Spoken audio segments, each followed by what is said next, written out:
So last Friday, which was the 23rd of June, approximately 2:22 in the afternoon, Casper Police Department, along with medical personnel, responded to the area of 13th, West 13th and Southwest Wyoming Boulevard for an accident involving injuries.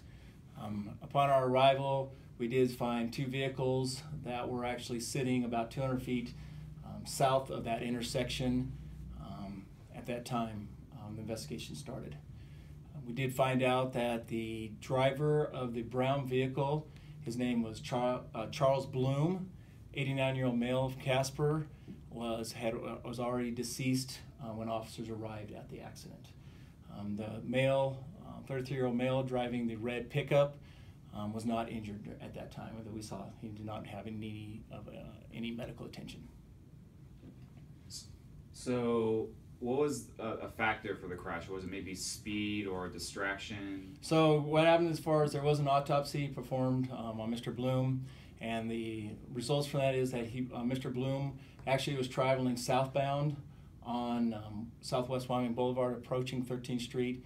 He had a medical condition that caused him, he was traveling the outside lane. The medical condition actually caused him to strike the curb, and then it actually projected the car left into the oncoming traffic driven by the 33-year-old male driving the red pickup. And then that is where he more or less was T-boned in that area. The autopsy showed about he had this medical event prior to the crash. With the medical event and the crash was the manner of what caused him to pass away.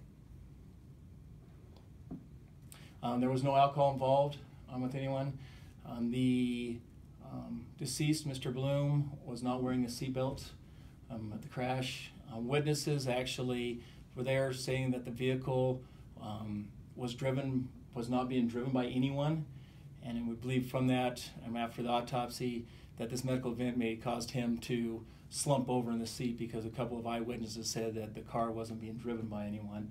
And one person said they only saw a passenger, which would think that Mr. Bloom actually has fallen over to the passenger side before the accident. So it's pretty much he was the only one in the car, right? He was the only one. He was the only person in the vehicle. Do you know how fast they were going? The estimated speeds, they're both doing approximately 40 miles an hour, which is the speed limit for that area.